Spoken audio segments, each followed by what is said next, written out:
everyone, and welcome to the Sam Dever Podcast, episode 40. In this episode, I speak with Ayana Taylor.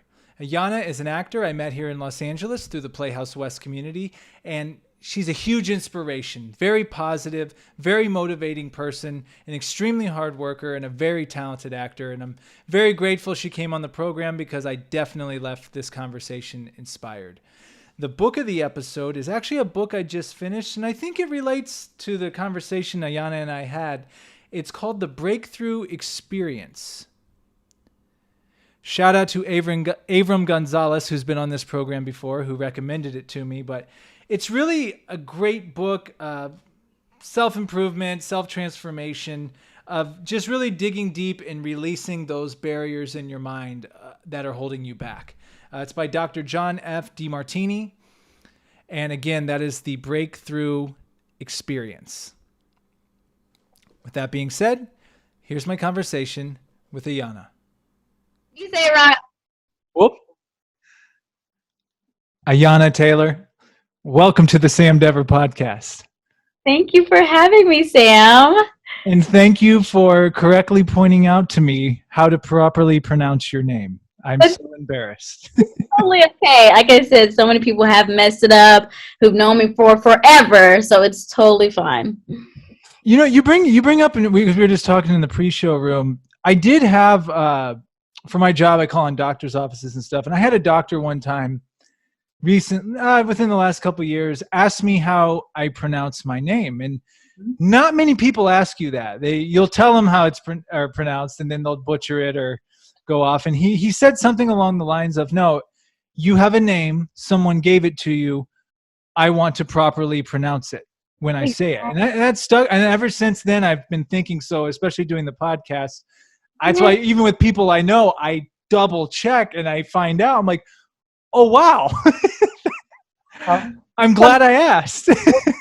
Yeah, and I love that too, because what I come to find is people who have unique names or names that people just happen to struggle with, they're more intentional about getting your name right, because like, I understand the struggle, so I'm gonna make sure I get your name right. No, tell me again. And I really appreciate that too, because you get to a point where you're just like, oh, like it's fine, but I really appreciate that intentionality with people. Yeah. And I think too, it sets the tone for any relationship, whether it, friendship, business, whatever it is, to like, hey, like I'm making a conscious effort to pay attention to you and learn about you. Absolutely. It's really beautiful. And so how's life right now?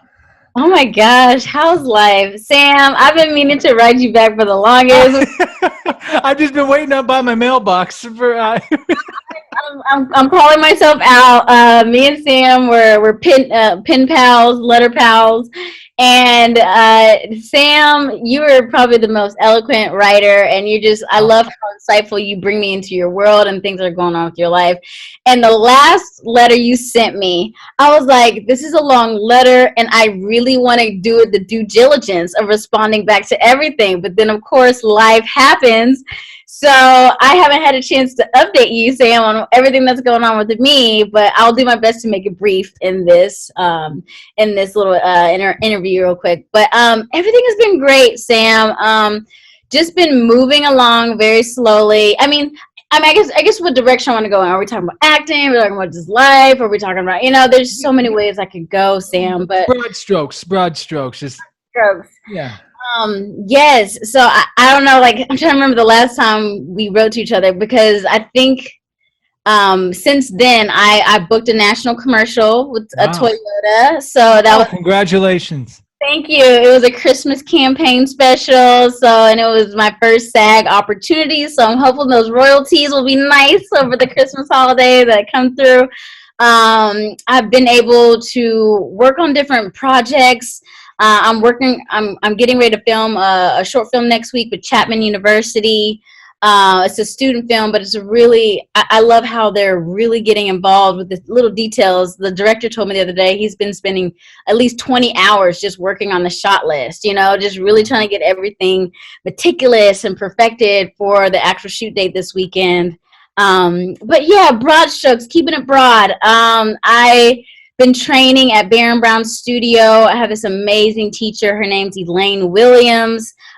She's really just been stretching me and pushing me to go deep in just my intention with everything that comes out of my mouth. Like, what am I saying? How do I feel about it? What are they doing to me that makes me feel a certain type of way? Just a lot of the Meisner technique that we've already learned, just finding a way to go deeper and be more truthful, just in your work, and then just with your just the way you prep everything, you know, your emotional preparation and making strong choices, and just throwing all that away and being open-minded to whatever's being thrown at you in the moment.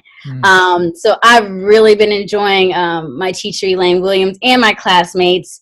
I've also been kind of doing a lot of film festival premieres and, you know, red carpet showings. I saw that on the gram. Yeah, you're out there. Trying to promote myself, trying to put my name out there, you know, don't forget the name, Ayana Taylor. And so that's been a wonderful experience. I'm just truly honored to be a part of people who, you know, have a goal, have a dream to make and bring to life their films and their stories, and then enough to the point where they want to submit and then get, you know, accepted, and then having us come on board and watch it on the big screen. I can't tell you, it doesn't get old for me seeing all this hard work and dedication of both the director, producer, cast, and crew of making something so beautiful, and then seeing it on the big screen, because it's bigger than me. It's bigger than, you know, the project itself. It's just an idea, a dream is being displayed on this wide big screen for all the world to appreciate and pull and have connections with their own story. Because there was this this quote I came across, and it's just really stuck with me. It's just like, whenever you're watching a movie, no one's watching the same exact movie. Everyone's watching it from their own story, from their own life experience, from their own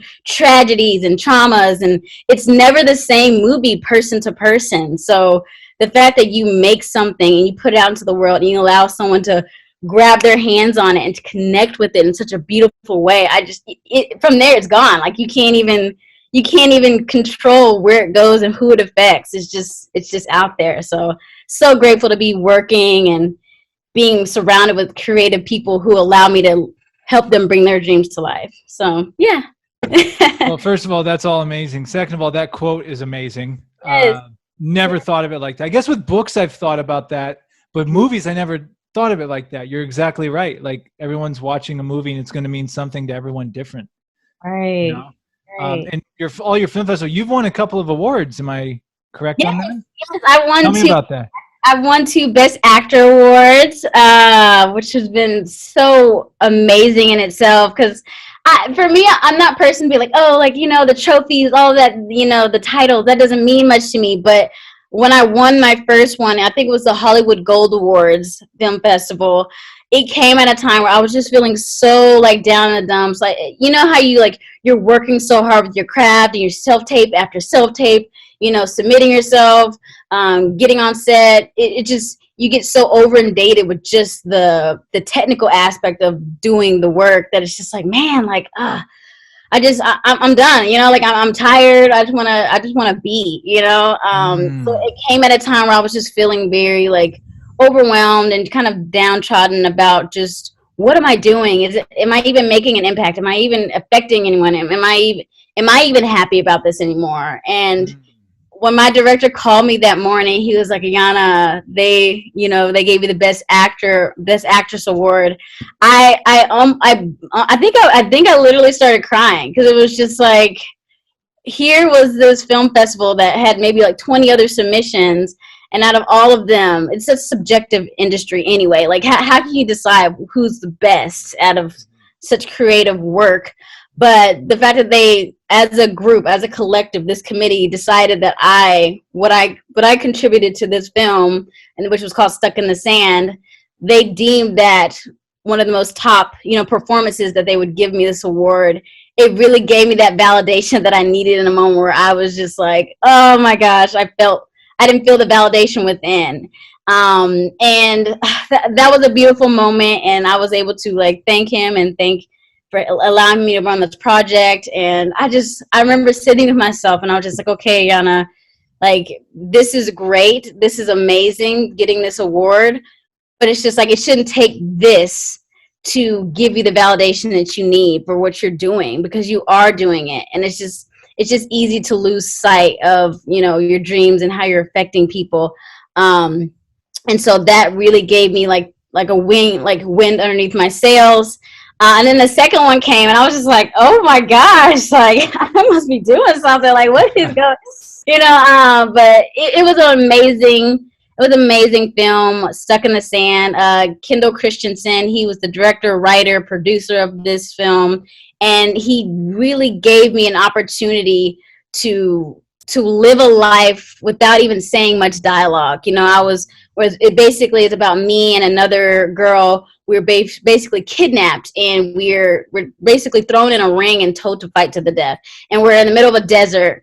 And so it's like, we have to fight each other for survival. You know, it just kind of upside down. And he allowed me to really live this character and, you know, do a lot of stunt choreography. We didn't even do a lot of it. We just kind of did it on the day of, you know, and, you know, just allow me to exercise my acting muscles. And like, I don't know if you've been in a lot of films where it's like, you don't have a lot of words or a lot of dialogue.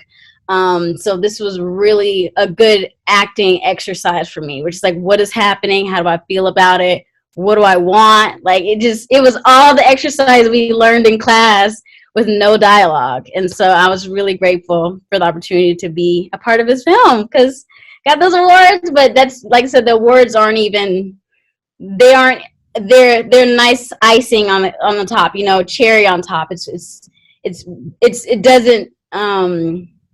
doesn't compare to just that experience of working with him and working with my co-stars and, you know, allowing myself to bring this project to life. So yeah. Sorry. No, it's great. Well, first of all, you're in love with the work. You love the process. And that's important. I think with anything you do, like, you have to, if you're doing things just for results, it's probably not going to turn out too well. And even if you get the results, it's going to be extremely empty because, you know, you didn't even enjoy doing it. You got to just enjoy and love what you do. And you obviously. Right. And I relate to that so much, Sam, because what I did for a large portion of my life, I was very results oriented. You know, when it comes to getting into college, you know, getting athletic scholarship, being able to graduate, get a job, you know, be full-time, like all the traditional things that we're taught, like, hey, you need to check off all these boxes, you need to do these things, and that somehow gives you significance, that somehow gives you worth, that gives you status. All these things I was striving towards. And don't get me wrong, like, I'm grateful to my mom and dad who encouraged me and helped me financially, or, you know, put me in sports, put me in different things to help be able to afford the next chapters in my life. Super grateful for that. I just feel like, looking back, I didn't really hone in on what does Ayana make, really just honing in on what makes Ayana happy. You know, what would Ayana love to do for the rest of her life? That wasn't the conversation. It was like, how can we get to the next level? How can we get these results, right? And so looking back, I'm grateful for the way my whole life has played out. I would just encourage people who are, you know, living life, and, you know, we have this one life to live. It's just like, what makes you happy? What fills you up inside? And to know that through and through, so that way you can start moving yourself in that direction. Even if you can't physically move there right now, you have that goal, you have that intention, and you can move yourself in that direction. And so, yeah, back to the results oriented, everything. I'm telling you, I got the Baylor University. I graduated. I got the job at my sales company in Minnesota. I moved out there, and I kept checking off all these boxes.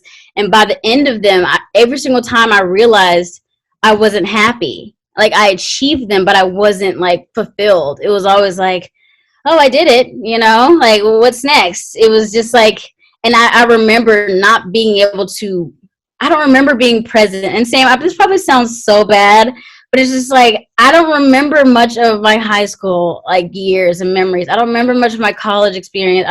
I don't remember really living in those moments, because I was so focused on what's next. What do I need to do? I was always in this fight or flight, like, okay, I need to get this done. Okay, I need to do this. I need to make sure that gets done, and this, and there's check off these boxes. It was just like fire, fire, fire, fire, fire, fire. And I look back and I'm just like what? I'm grateful for the relationships and people that I've like, the relationship I fostered along the road. But it's just like, man, like if I just really took in a second to breathe and live and really focus on what it is that I want, what makes me happy, like who knows where I would be. But I just feel like it's just so important to just be present. And I tell people all the time, acting has saved my life. Acting has allowed me to be myself. Being an actor forced me to understand Ayana's thoughts, Ayana's opinions, Ayana's insecurities and fears, and actually understanding it's okay to be different. It's okay to be to have an opinion that opposes people, or like I'm just forever grateful to acting, because it's given me it didn't give me a voice, because we all always have a voice. It gave me the opportunity to see that my voice has always been there, but I never allowed it to come forth. If that makes sense. So yeah. That's the promo clip right there. That was inspirational. Well, and you already were kind of going where I wanted to go. I wanted to take it back to what got you to LA. So you took us through the, you went to Baylor University? Baylor University, Sick and Bear. Yeah, you got a sales job in Minnesota. I remember you telling me that in one of the letters. And then, so what was the moment you knew probably that this isn't fulfilling me, but what led you to acting? Like, I'm going to move to Los Angeles and pursue acting. What was that moment? It even started back at Baylor University when I graduated. I was like, so in the sales program that I'm in, a lot of people, it's highly acclaimed. There's agents and companies all over the world. They're like, well, we need to hire these talent. They come from a great school and a great program. And so people got requests from all over the world, like not all over the world, all over the country, I would say. And so people would go to, New York, or, California, or Minnesota, New Jersey, just all over the place. These companies were trying to hire us. But every single, I guess, colleague that I was like, or student, that I was with, they were like, nah, I want to stay in Texas. Like, I'm not leaving Texas. No. But I wasn't like that. I couldn't wait to leave Texas. No shade on Texans. I love y'all to death. But I was just so ready. I was not just leaving Texas. I was ready for the next chapter of my life. Because everything, like I said, I was doing, I was result oriented, this and that, and this and that. And the job that I got afforded me to move to Minnesota. They moved me up there and everything. But I knew Minnesota was my ticket out. And not just physically, but just starting over, really just taking a fresh new look on life. And so when I moved to Minnesota, I didn't know what exactly I was going to dive into, but I just knew Minnesota was the change I needed. I needed to get out of my circumstance. I needed to get out of my surroundings. And so when I got to Minnesota, started my sales job, great, loved it. I was like, I love my coworkers, everyone's nice, but there was still that emptiness. It's like, I got here, I'm doing everything they told me to do, and it's just like, it's not really producing the happy, consistent, I could spend the rest of my life doing this type of a thing. And so it was crazy. I came across, I was going to this church at the time, and there was this man who was the drummer of this church, and he was moving to California to live his dream to be a professional drummer. Like, that was his dream. And I was like, wow, like there was a spark. I was like, wow, that's awesome. And my husband, then fiance at the time, was visiting, and he loves to play drums. I was like, you should go talk to him. Like, who knows, make a connection with him. Yeah, I'm still a sales person at that moment. Make that connection, the sales, like I was like, just go talk to him. And so at the end of the service, we both went over and talked to him, and him and the guy, Alex and the guy, started just, really hitting it off, talking about drum stuff. So I was like, okay, I'm just gonna let them do the thing. But there was a girl standing right beside him, and so I was like, are you guys together? She's like, yes. And she was like, I'm gonna go with him.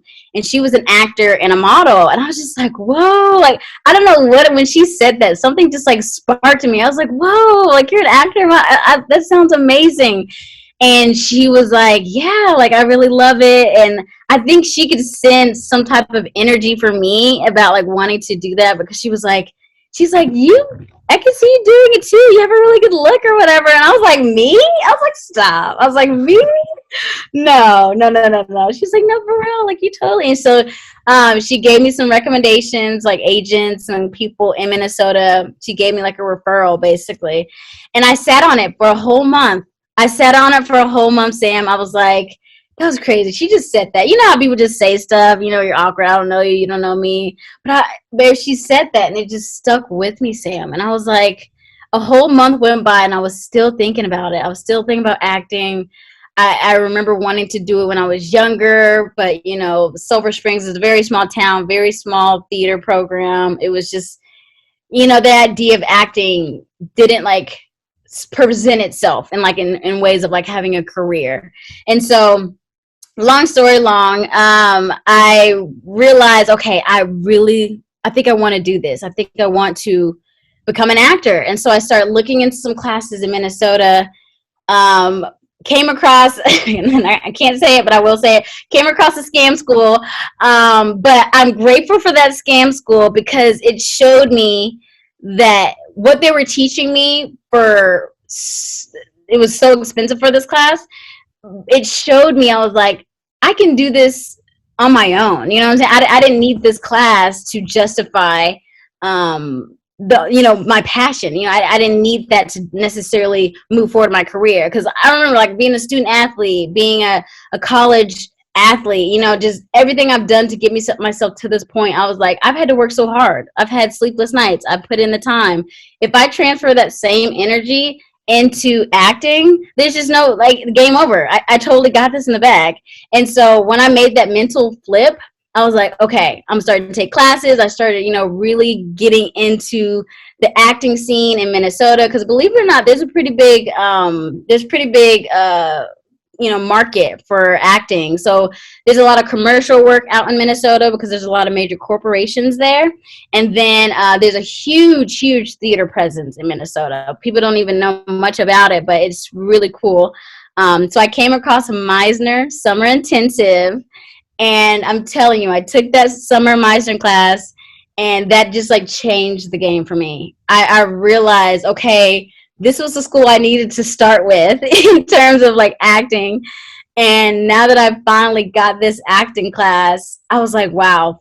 I was like, it basically inspired me to want to go to Los Angeles to do TV and film, because I'd been doing up until that year and a half of just training and getting commercial representation. I worked for Target, Best Buy, you know, General Mills. I'd been doing a lot of commercial work, but this was my first class of understanding the craft.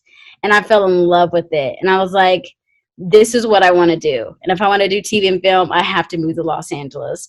And so I think, like I said, that I kind of gave you a full like picture of where I came from, but it was essential because I needed that person who I don't even remember who her name was anymore. And like I said, that's when you know it's like if someone just came to you and just gave you that and then left. I know her face, but I couldn't tell you her name. But she gave me that permission, and that's something I want to emphasize. It's like I needed that permission from her, but it was already for myself. You know what I'm saying? Like it was already meant for me the moment I wanted to do it, and so got that permission from her. And then from there I was like, you know what, I'm just going to pursue this. And so, you know, moving to Los Angeles was such a huge and scary endeavor, because I was like, man, like I think what helped me leave Minnesota and my very successful job in sales was knowing that sales was going to be there. That was the first thing. Sales is always going to be there if I want to go back to it. And second thing, what if I live the next 40, 50 years of my life doing this job and wondering what if? That was the biggest thing. That was like, I can't go through my life wondering what if. And I think those were the two main things that propelled me to leave my sales job and to come and move to Los Angeles and pursue my dream. So sorry again, that was very long-winded again. No, for podcasts, long-winded are the best because because we get drummed up and we get going, and then we just start pulling information, because there's like 10 things I want to say off of what you just said. Say all those things. I feel so bad. I feel like I've been jibbing jabbing this whole time. No, this is what this is for. And excuse me. The first one is, and you already kind of touched on it, like, and we've talked about this on several podcasts, but you're definitely one of those people that, like, when people like say to me like, oh, you just moved to LA, you don't need to take acting class. It's like, no, it's like, no, this thing's a full blown machine. And you're one of those people I know that are going hard at the full blown machine. Like, you take the classes, you do the headshots, you do it all. You're doing the independent films and shooting commercial. Like, you're active, very active all the time. And I posted this on Instagram stories actually right before we got on here. This girl it was a Mindset Therapy, I think's the account, was basically talking about, imagine that you've died and you get faced with but it's the version of the full potential you. And the you that believed in yourself, you. So when you said about the woman who said, you could be an actor, and like, you actually believing in yourself and doing that, I think that's beyond beautiful. And like, I think that's amazing, because look what happened. Yeah, you did it. I wouldn't know you. I wouldn't know these amazing people in Los Angeles.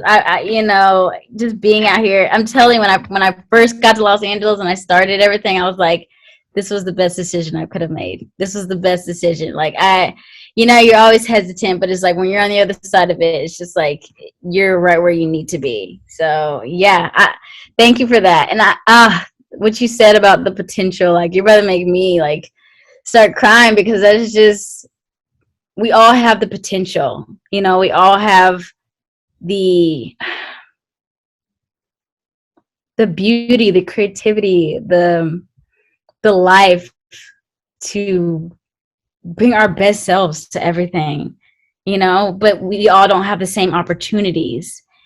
And so I think about, I'm gonna get emotional, but I just think about all the people who weren't able to really live their dream, who were able, for whatever reason, it can be, because of, racism, or, just being discriminated against in some form or fashion, or just that self-doubt, or, struggles in life, whatever reason, or just, whatever the case is, just not being able to live their dream, to live their passions and joy. And it sounds so jarring, but there was this one opportunity that I got. My gosh, we're getting into this, but it talked about this serial killer, and he was going on killing, these, sex workers, and it was kind of like, so it was just like a kind of a documentary of it. And so they had certain like submissions, and I was one of they sent me something because I looked like one of the sex workers. And so I looked at her page, and I opened up her picture, and I was like, oh my God, like, she was like, it was literally, she looked so much like me. And I was like, she was like 24 or whatever. I can't remember her age, but she looked youthful. And I was just like, this person was robbed of the opportunity to live their life and to do what they love. And for a long time, I had her picture just kind of on my like computer screen, just like seeing her, and she was like an encouragement to me of like, like, life is short, life, it can be taken away at any moment. Like, really live your life, live your dream, because you just don't know when or who or what situation. But like you said, that was so beautiful. Just your potential, the potential you. It's so amazing, because that is inspiring at the same time. It's like, oh, like, I know my potential, I know my worth, but it's just like, but then of course there's those negative thoughts that start coming in. Oh, but I'm tired. Oh, but like, I submitted every day and I didn't hear anything back. Oh, like I feel like I'm spin tailing. My agent's not doing anything for me. It's just like a lot of stuff that's toxic and negative that are just as justified, that want to pull your potential away from you. So it's that constant fight as artists to not allow our worldly struggles and everything that are real life and so hard to take us away from the passion and what we're so grateful to do every day, because so many people go to 9 to 5s every day and they're just miserable. And it's just, I think about that too. It's just like, man, like I'd rather be doing this. Yes, this is hard, but I'd rather be doing what I love. I'd rather be doing what I enjoy for the time that I can do it. So yeah, this is really beautiful because it's making me really reminisce and think about, what are my goals? What are my passions? Why do I keep fighting? Why do I continue this career? Like, I'm almost 4 years in Los Angeles, 6 years total in July of being an actor. So it's just like, this isn't for the weak. This ain't for the faint of heart. It's not. And it's not for the people who want to get rich quick or be famous or for the money. Like, and granted, if there's people out there who want that, that's more power to you. But I just feel like I wouldn't be fulfilled. It'd be just like that result-oriented thing I was telling you about earlier, where it's just like, if I want to be famous, I want the money, I want this or that. It's like, you're going to get all that. And then what? Like I remember the beginning of my acting career, I was like, I'm going to get 10,000 followers. If it kills me, I'm going to post every day. I'm going to put the captions every day. I'm going to get to 10,000 followers. And I remember hitting the threshold and not even remember when I hit the threshold. And I was like, not as satisfying as I thought it would be, because from that moment, I've grown so much from an artist who was like trying to get the following and trying to grow my influence, to really thinking about, okay, what is it that I want to say to people? How do I really want them to see the work and the dedication to my craft? Like I've evolved as an artist from then.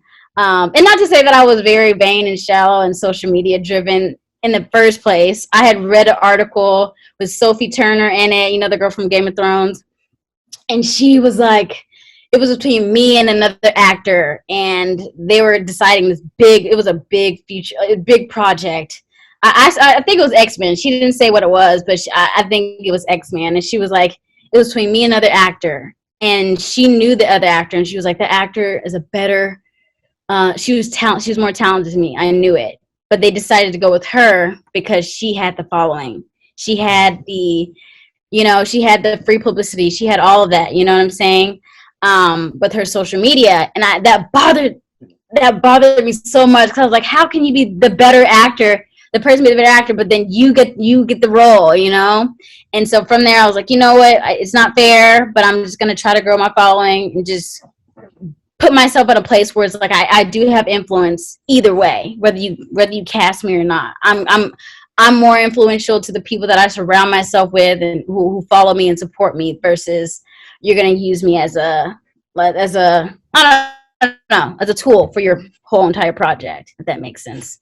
Sorry, that went like so negative, but I think. Oh no, trust me. I've bashed social media so many times on this, but I'm getting better, because look, it's a fine line, right?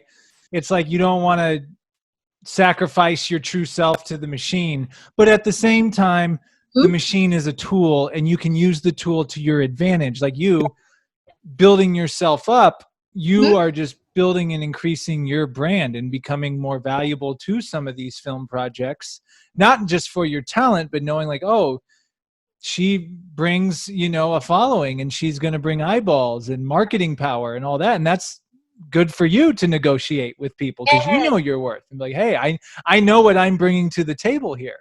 Right. And you know what? I'm not even thinking it. It's crazy because my following has continued to grow and all this.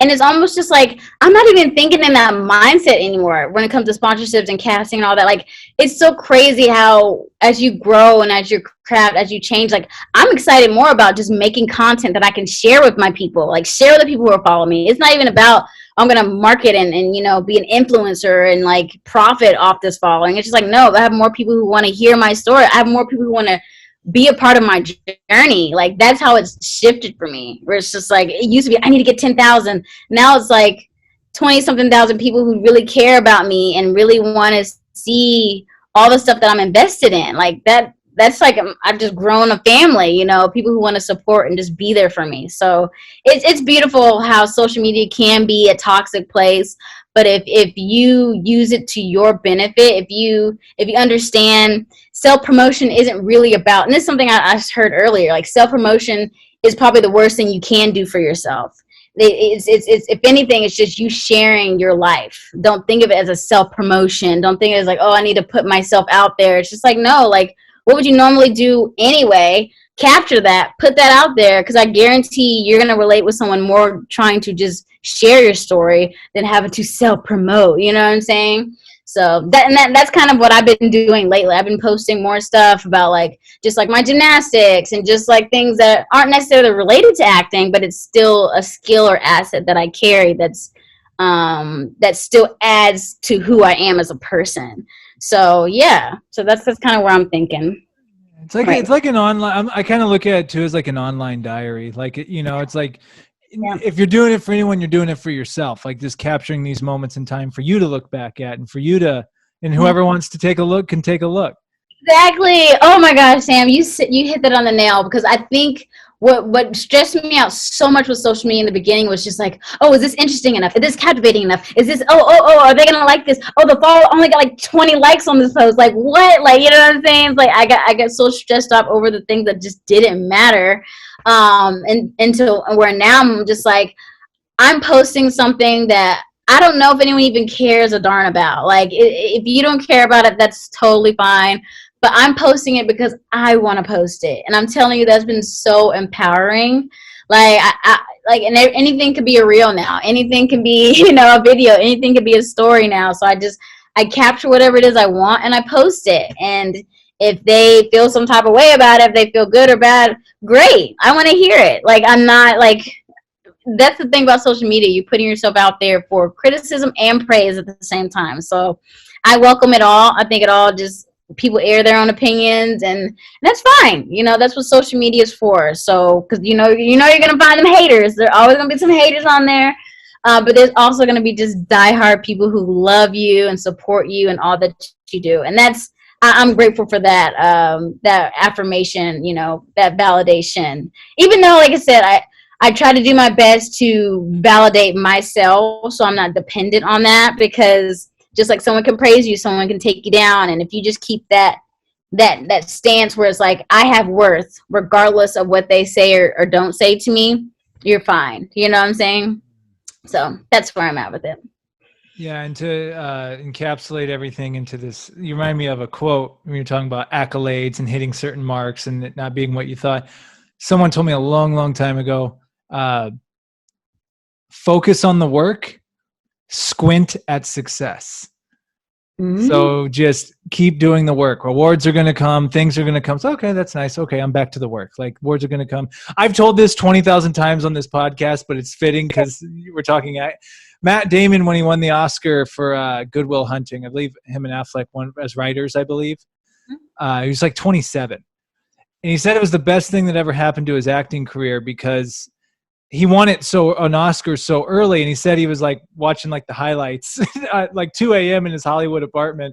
It was just sitting there on the coffee table, like the Oscar, and he just looked at it, and was like, "Huh, it's just a piece of metal," and it's just, and it's like so many people will like think that this is going to be everything. If I have to get this or my career is a failure.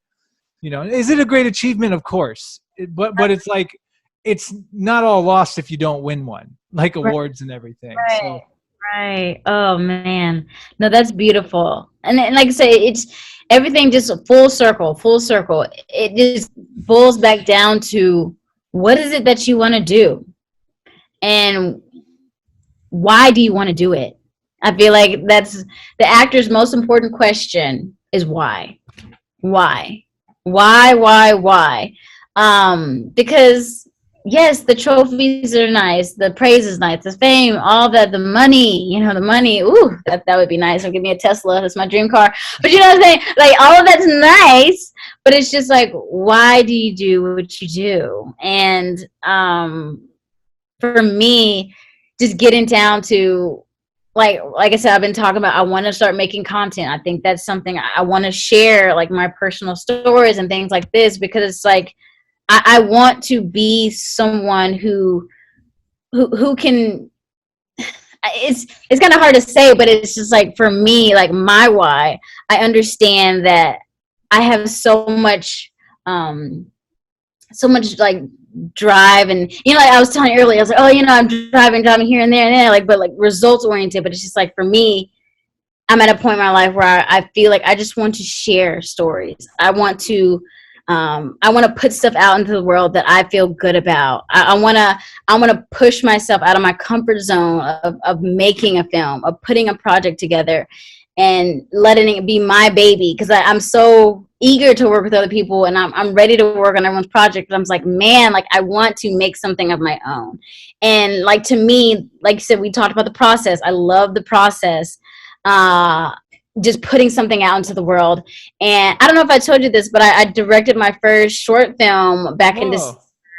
And I'm telling you, Sam, that was such an amazing process, because I got to direct, I got to kind of somewhat produce. I was the designers, casting director. I had such a heavy hand in the curation of it, and it really helped me understand. It's like, okay, like, I'm capable of doing this, like, I know I want to tell stories. I know I want to make movies. I know I want to tell that story that can be seen 50 million different ways, from different vantage points, from different people, how they take that story. You know what I'm saying? And so even now, like, I came out to Los Angeles to be an actor, but I've come to the realization that I want to be a storyteller in all of the essence, in all the ways that I can, whether I'm directing or producing, acting, like, and I don't know if did you go to the Playhouse West Film Festival in 2019? Did you go to that one? It was the last one they had, right? It was the last one they had before I the was there. Yeah, I was there. I was at the 2018 and the 2019. Okay, yeah. I moved to Los Angeles October of 2018. So I wasn't even in Los Angeles from the 2018. But the 2019 one was so game changing for me, because I saw people who, from beginning to end, like, there's this one guy, so impressive. I even saw some of your films. I loved your films that you had. But there's this one guy, he was the only actor in his film. He directed it, he shot it. You know what I'm talking about? I know which one you're talking about, yeah. He had himself a split screen. You know what I'm saying? Like, it was just great. It was creative as heck, yeah. Oh, way. I was like, here's this. And he said, even in the Q&A, he was like, I wanted to prove to myself that I can make something I don't have to depend on anyone else but myself. And I was like, that's it. That is it. Like, if you want to make something, do it. If you want to create, do it. If you want to sing, you want to dance, you want to, change the world, you can do it. It's all within yourself. And I don't want to turn into a motivational coach right now, but but I think that was kind of the shift I had, or the takeaway I had from that Playhouse West Film Festival, and hearing everybody, hearing our alumni, hearing the actors and directors talk about, it's not even about like, I remember one guy, so beautiful. He's like, it's only about a moment. What do you want to leave the audience with when they leave this film? When they walk away and they start talking, what do you want people to talk about? It's like, share one moment that you want them to take away with. That's what the film's about. That's all it is. It can be 2 minutes, it can be 1 minute, it can be an hour. But what is that one thing you want them to take away with? And I just feel like, like, moving forward, I don't just have to be an actor, I don't have to just be in front of the camera, because there's so much that you can do, and so many opportunities to write, to share. I'm sorry, I'm getting long-winded with this, but it's just, I understand the importance of telling your story and what it can do to someone, what it can do to the little Black girl that looks like me, who didn't see someone like her, or going through what she's going through with that story, and she can relate to. It's like, what? Like, this is game changing. This is life changing. And so I think that's the vantage point that I'm at now, where I'm seeing the art, I'm seeing the craft in such a different way, and I appreciate it. No, I love that. You're so inspirational, by the way. You're such a positive force, and I love it. And couple things. One, I just had a friend recently tell me, I'm probably butchering it, but they told me about, we were talking about like mindset and mind frame. Mm-hmm. She told me that, whatever it is that you want to do, but you're not doing it, go ahead and write out the reasons why you can't do it. Just write them out. And she's like, when you write them out and you look at them, you start to read them out loud, you realize like they really aren't reasons at all. They're things your mind is coming up with to talk yourself out of it. And we really do have the potential to do whatever we want. We just talk ourselves out of it. And this is what's interesting. That one person said that one thing to you. And that reminds me too, like, it really, like, what, just telling someone a positive comment and just giving someone like a good vibe. Look what happened to you with that. Like, look what you turned that into. Yeah. But how many times though people aren't going to go with that one? They're going to go with the negative talk. They're going to go with the people that tell them that, no, you can't do that. I remember, shout out to Christopher Levy, Playhouse West. Oh yes, Chris. He told us once in class, he goes, a lot of times your biggest deterrents aren't going to be strangers and people you don't know that well. Sometimes it's going to be the closest people to you. Oh, you better say that. Because it's not that they're like want you to fail or don't want you to be happy, but in their minds, they think they know what's best for you, but only you know what's best for you. And what I've really pulled from our conversation so far, because I've been going through this lately. Like, when you aren't doing what it is your gifts are and what your truth is, you're out of alignment and you don't feel right. Like, you don't feel right. Your mind's not right. You just feel, but the second you start going toward that, whoa, yes, I feel great. I'm back. It's like, woo, I've been So, and I think that's beautiful that you were having success in whatever it is you did, but you had that awareness to be like, look, this isn't it. But you were able to take that work ethic and that drive and that professionalism and move it over to the thing that you really wanted to do. And look what's happening. Yes. You found it. It's funny you say that, the whole professional aspect, because in sales, they taught you to network. They taught you to build a solid resume, the business cards, all these things. And that was something I remember in Minnesota when I started doing for acting. I was like getting myself into rooms that I wasn't ready to be in because I had the professional element of it. And I was like, okay, I need to get my acting chops where it need to be, because like I had the professional, like, okay, the business side of show business. Now I had to bring up the show part. So no, thank you for saying that earlier. I just, wow, like doing what you love, you know, be wary of like you said, the people that are so close to you. Cause I feel the same exact way. There was times I was just like, oh, like I love my mother to death. She's the best. She's probably the most supportive, always been so supportive of me and my dreams. But this acting thing was different for her because we were both, her and my mom, or her and my dad were very like structured and, you know, support financial, make sure you can take care of yourself. You know, it was always in a way of like love. And so she was like, what's your backup plan, honey? Like, what's your backup plan? What's your plan B? You know, because, you know, you're going to lose that sales shot. We're all saying you good, you know? Like, it was just like, she's like, oh, honey, hold on. You ready for it? You really? And so it was just like, I understand her concern, her love for me. But then also too, I realized people, not necessarily my mom, I'm shifting from my mom, love you, mom. But I'm shifting to the point where like, there's people who only see you through the limitations of themselves. And I remember someone telling that to me and I was like, whoa, like they see the limit from where they're at. They're not seeing it from where you are at and where you want to go and where you want to be.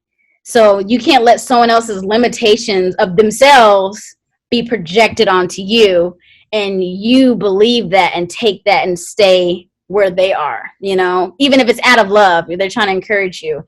Because I'm telling you, there's going to be resentment there, and it's going to be either towards you or towards them or towards whatever, because if you take that and you run with it, it's just going to run you right into the ground. So I agree so wholeheartedly with Chris said, because man, it can be dangerous. So I'm just so grateful to be surrounded by people who get it, who get the dream, who get the struggle, who understand it. You know, shout out to my husband, Alex. Like, he understands like the struggle of being an artist and what that's like. And he's not doing what he loves to do because he loves to play music. He's a musician. He loves to play drums, like we indicated earlier. You know, he loves to write songs and plays the piano. Like, he's very artistic, but he's in that that window where he's doing that 9 to 5, that struggle where it's like I have to financially, you know, it's like the money has to be there, you know, for us to be able to take care of us and do everything. So I understand the struggle, and just surrounding yourself with people who get it, who understand you, and who will continue to encourage you. Because, you know, when you lose sight of that, and, you know, that light starts to dim, unless you have those people there to push you on and encourage you, you're more likely, you know, just going to, like I said, it comes from within, and it's hard to keep that flame alive when you've been just pounding and been pounded so hard, and life has just not been pretty, you know. And because I understand that side of it too. You know, like I said, like, your dreams are important, but you gotta, at the end of the day, remember to take care of yourself. You know, you have to be able to nourish yourself and give yourself what you need. And if you can do that and still fight for that dream, I hope that's a possibility. I hope that's a reality, because so many people, like you said, get to the end of their life and they're on their deathbed and they're just wondering, like, you know, what if I had stayed in Los Angeles? What if I did, you know, try to push through that hardship, you know, and I wanted to give up? And more times than not, it's just like they'll never know, and they'll always wonder that. And I don't wish that on anyone. I don't wish that on my worst enemy. I don't wish that on anybody, you know. So, yeah. Shout out to your husband, Alex, too. I've met him a few times. I think he's a really nice guy, and he seems very supportive of what you do. And I think that's commendable. You know what I mean? Because it's you guys seem to have like a true partnership, and that's really cool. Thank you. We do. And who knows? We went to Minnesota just as like a little like escape away from, you know, just life. We went back to Minnesota just to visit a good friend there. Mm-hmm. And we started singing because he loves to sing, and I sing from time to time. And we were singing some harmonious songs, and we're like, we should do that. We should tag on. We should. So you literally stay tuned. You might see Alex and Ayana. You know. Hey, just invite me to the album release. You know. It's a possibility. So, you know, he's gonna be living his dream too. We gonna make that work too. So exactly. Yeah. Awesome.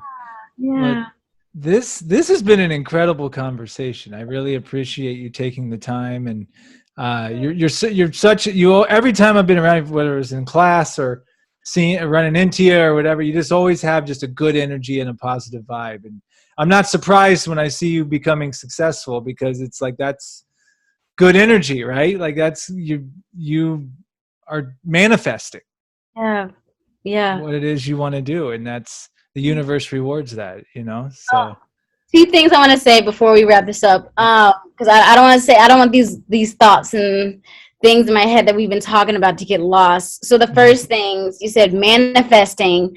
I've been doing affirmations, and I think that's been really game changing in terms of my mentality and just like, what am I focusing on? What do I want for myself?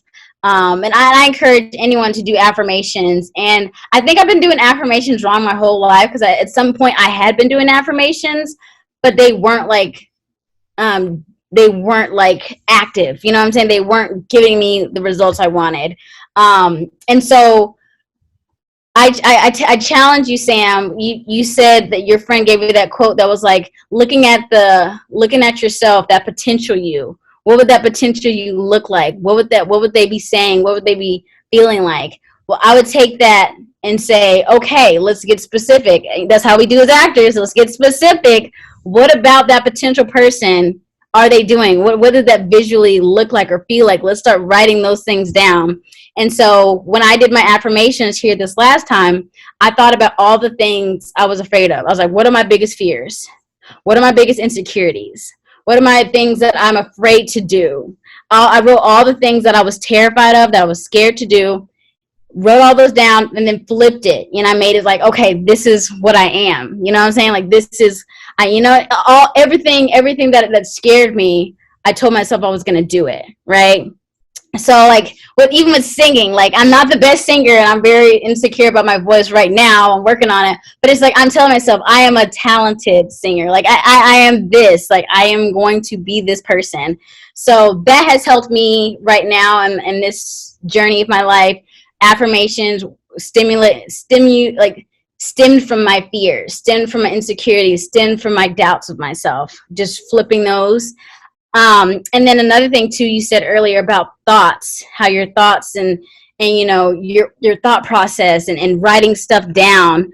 I can't tell you, every single time I journal, I realize that I'm putting down those things that are so scary in my brain.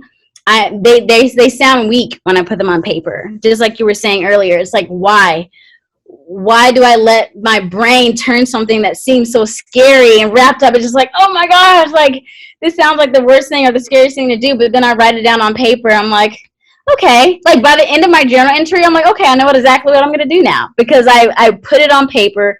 I, disarmed that scary boogeyman of a concept that's just been whirling in my brain. Putting it on paper, I was like, whoa, this is not as big as I thought it was. And I can get through it, and I will get through it. All the reasons that you can't, nah, you're fine. They don't add up to much, right? So journaling has been so empowering for me because, like you said, it's just constantly showing the beast that you've created in your brain is not as powerful and domineering and controlling and gripping and life sucking as you think it is. So I want to say those two things too: affirmations and journaling, because your thoughts are the windows to your soul and where you're gonna go. So if whatever you're thinking, that's the limit already. That's already your limit. So yeah, okay, I'm done motivational. No, I was meant to talk to you tonight because this is just this slaps. I don't know if that's the proper lingo these days with these kids, but like, yeah, no, you're exactly right. I'll put myself up. Yeah, no, I come up with stuff that's like it will just swell and swell and swell. But then when you like talk it out with someone or you do write it down, or you really like, wait a minute, like, what was I doing? Like, I came up with this entire scenario that didn't even exist and takes up all your mind space. And I realized like we don't have time for that. We don't have time to be filling your mind with stuff and stressing out over nothing because we got work to do. Like there's a purpose for all of us. But it is crazy. Like you're right. My girlfriend and I went to this shout out to Eileen Ramirez, her Unearthed. It was a breath workshop. It was incredible. And it just reminded me of like breathing and meditation and sound bowl healings and really, really good. But it reminded me like doing like how certain practices, no matter what it is for you, if it's working out, if it's meditation, if it's journaling, you can do those all day long. But the second you stop, it's not like someone used the analogy, you just don't do one push-up and you're in shape for the rest of your life. No, you got to do push-ups all the time. Right. And it's crazy with the mind how it just, when you just let it go for a second, whoop, there it goes. It's like a dog that's just, it might stay there when it's on the leash. But right. You let that dog off the leash, if it's not well trained, it's gone. Right. Oh, that's so true. That's so true. Yeah, really training the brain, what are you allowing to come in? What are you allowing to go out? Being self-aware in that way.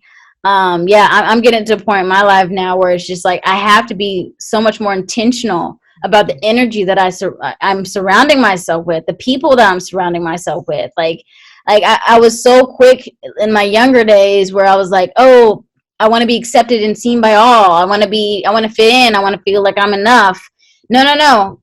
I'm enough already. Now I need to go through and surround myself with people who are going to put life into me and not extract, And so I've got to a point now where it's like, even there's some people now that I love and adore and I appreciate, but I have yet to really continue to pour energy into them because I can't, that's not something I can afford to do. I can't afford to give of something that's extracting, Yeah, I love that. And awesome. I mean, this has been incredible. I always give the guests the last word, but before I do, where can the people find you online if they want to follow you and whatever it is you post in your career? How can they follow? Okay, y'all. So if y'all want to follow me, I'm a crazy, quirky, bubbly girl who just likes to post what I love to post. So if you want to follow me and you're interested in seeing what I decide to post, you can find me on Instagram. My handle is _ Ayana Taylor _ That's _ AYANATAYLOR with another underscore. I'm there on Instagram as well as TikTok. That's the same handle I have. You can find me on YouTube. I'm going to start posting more like my personal story and my journey on YouTube coming in May. So I'm making the videos now and I'm going to start uploading them. So if you want to subscribe, kind of like the pre-show, gotta get in early, you know, be ready. So when they drop, you just ready. So yeah, I'm there on YouTube. So it's Ayana Taylor on YouTube. And then I have a Facebook page. It's a fan page if you want to follow me there. Ayana Taylor, actor/model.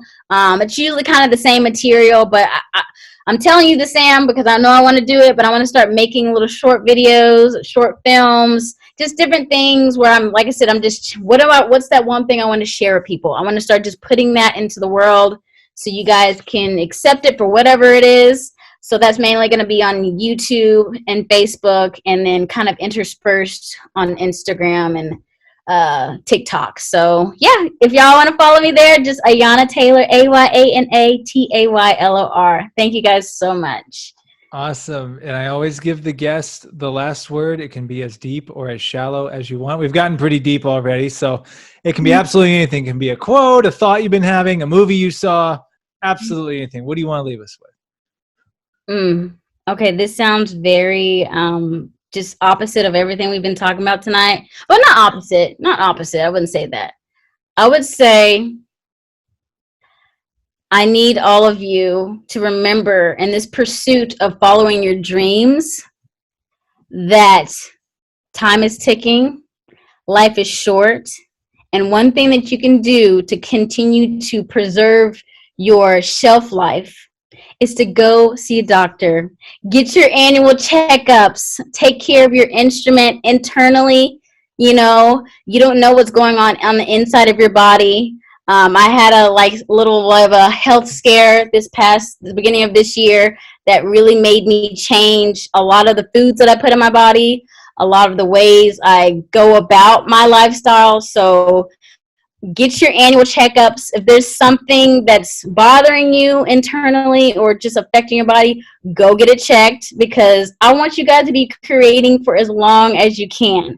But you can only do that if your insides, if your innards are healthy and functional and at optimum health. So make sure you're drinking a lot of water, getting that sleep, having smoothies with a lot of kale in it.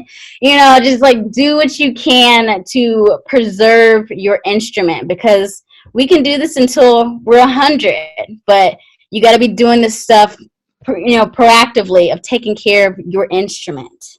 That's all I have to say. I love that. And it reminds me of, you got to take care of your car and what gas you put in your cars, how it runs. You got to take the car to the mechanic, make sure everything's in line. But here's the catch. You don't get another car. This is the only car you get. My mother told me that I remember I was burning the candle at both ends of the stick in high school, not sleeping, working out day and night for athletics, and, staying up, studying. Like my mom, she's like, Ayana, you only get one body. You can't trade this in for any other thing. And that stuck with me. She's like, you only get one, you can't trade it. Like you're saying, you can't. So it is so important to make sure you're taking care of the one body you have, the one body.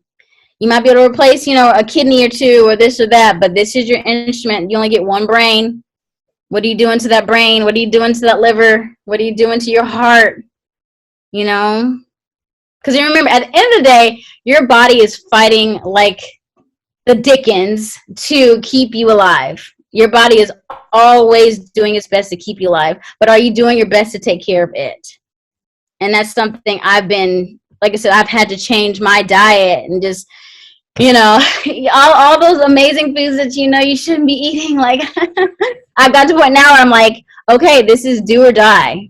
either you change your ways now or surgery, or slicing and dicing, or medication for the rest of your life. Like, nobody wants that. No one wants to have that type of conversation. So that's the last word I'm going to give with you. Make sure you're taking care of your body, and you're going to get those checkups just to make sure everything on the inside. I just really wish our bodies were like translucent or like transparent, where you can like see the disease in your arteries. Because I swear, if you saw some black plague or some black stuff going through your veins, like, what is that? You would stop instantly. A bad habit. You would stop instantly doing stuff to your body, because you see the results. And because we don't see it, it's still a mystery what's going on internally. So that's my last deep word, because I think everyone needs to hear it. And don't take your youth for granted. Do not take your youth for granted. Don't. You better do it now. Do it now. Do it now. Do it now. That's it. Oh man, I should have brought this up earlier, because we could talk 2 hours on health and fitness, but maybe we'll have to say that for part 2. But thank you for saying that, because you bring up a very I'll wrap this, but like you bring up a very valuable thing, because like people don't realize how, like, you don't realize how good you can feel until you feel that good. But to get to that good, you when you start removing certain foods, when you start adopting certain lifestyles, I cannot promote sleep enough. Like, especially now, like I stay up till like 1 now. I'm trashed the next day, like trashed. And it's like the difference when I go to bed at 10 or 10:30. I'm probably gonna go to bed shortly after this. Like, good for you. I need to feel.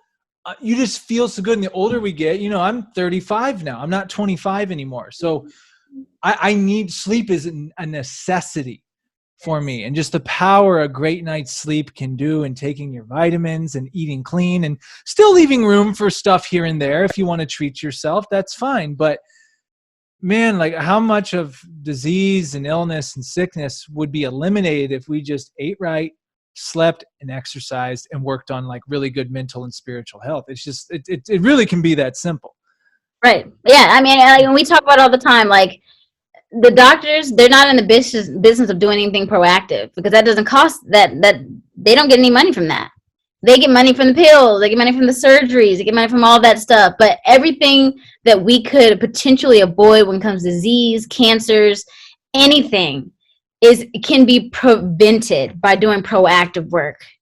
Anything, any disease you have, the choices you make now, in your youth, are going to affect your 70s, your 80s, your 90s, like tremendously. And sleep is one of those things that I did not care for. I was like, I can sleep when I'm dead.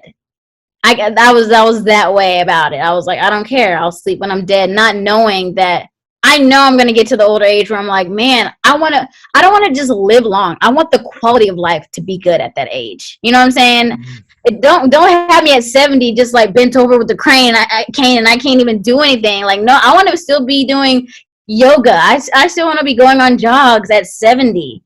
You know what I'm saying? And so, but I understand that people don't think like that. They're like in the present. They're like, I want to YOLO. I want to live life now and enjoy it, because, who knows? You may not even guarantee 70. So I understand that too. But I don't know. I'm trying to be in this business, in this industry, for as long as possible. And so, I want to be around. I want to be around for my family. I want to be around for my kids. If I plan on having kids, I want to be around to share my stories and this and that. So, and just be around and create for as long as I can with you and everyone. So it's like, I don't know. I have that vested interest, to take care of myself now. And then also, of course, when you get a health scare, that changes everything. You're like, oh my God, I'm going to die. But you know what I'm saying? It's just like, it really is like a, whoa, wake up call. Wake up call, wake up call. My leg injury changed my life perspective for the rest of my life, just because whether it's illness or an injury, you just realize, like, just like that, everything can be turned on its head. So you're exactly right. Do it now. And that really has me. I'm like, okay, you think you have a month to do something. You may not have a month to do it. No one knows. And I'll have to talk more about this later, but I do have a project brewing, and you're definitely So I got ideas. So I'll be sure to contact you when I don't know when, but Because, man, Tupac passed away at 24. Look at the life that he had. He's such a colorful, creative life. Died at 24. one of my favorite artists ever. I'm telling you, like, what a life. What? But look how much he did. Like, look how much he did. I mean, that guy was doing 3 songs a day, like a year leading up to his death. And that's why he had like endless material coming out. He lived 10 lifetimes in that short amount of time. I'm telling you, I remember when I turned 24, I was like, man, I wish I'd done everything Tupac had done, but I still can't. You know what I'm saying? It's just like I am given that. I'm given every day, you know, so I don't take that for granted. But yeah, what a beautiful person. Yeah. I mean, this is beautiful. And Sam, I mean, I know you're saying this inspired you, but this has totally inspired me so much. So thank you for having me here. Thank you for sharing just all the things that you were talking about and stuff you were relating to what I was saying. I really do appreciate it, because this is very encouraging. It's lifting. It's you know, I've been somewhat of a rut myself beginning of this year. So, you know, just talking to friends, talking to you, people who are on the outside looking in, and their perception of me, it's just been really validating and encouraging to move forward even when stuff gets hard and, you know, struggles come your way. So thank you again for having me. This has been so lovely. Oh, absolutely. And thank you so much for making the time to come on. And yeah, you're such an inspirational person. And I echo the same. I'm very grateful for this moment of time that we're going to capture and put on the internet here. And hopefully some people hear it and it inspires them. And we're all going through the same. That's the thing. We're all going through the same thing. And so when we talk out loud and we speak to each other, like, I mean, everything's okay. That's the thing. Everything's good. So, closing, Sam, I'm going to read that book that you gave me. I'm going to write you. I'm saying it on the interwebs right now for the whole world to hear. I am going to write Sam back. If it's the last thing I do, you know what? I'm gonna start that tomorrow after I wake up. I'm just gonna do it. I'm gonna do it because I'm gonna do it now. I'm gonna hold myself accountable. And I'll write you back. That's the thing. I just gotta be consistent. I gotta be consistent about being consistent and writing you back. So it's gonna happen. I just want to say for the record, and we're closing, is that you wrote some of the best letters back to me. Like, you wrote so many details and the specifics, and I'm like, that's what makes good letter writing. It's like, oh, I got stuff to work with now. It's weird to dive into. Like, you say one thing, like, we gotta dive into that. What is that about? You gotta give me more. So same, likewise. I've never had like a pen pal. So this is like my first experience. So the fact that you care so much and want to write, when they told me that in class that you like write letters to people, I was like, that sounds like so much fun. I want to be on this. So thank you. Well, thank you for participating, and just stick around for just a sec after I end the recording. Of course. But Ayana, thank you so much. Brilliant. I look forward to keep on following with your career, and then also collabing with you hopefully someday in the near future. Oh, it's gonna happen. We're gonna do it now. We're gonna lock it in, y'all. We're doing it now. Now is the time. Let's go. All right. Well, bless you, bless your husband, bless everything you got going on. We'll see you. Talk to each other soon. All right. Take care. All right. Peace.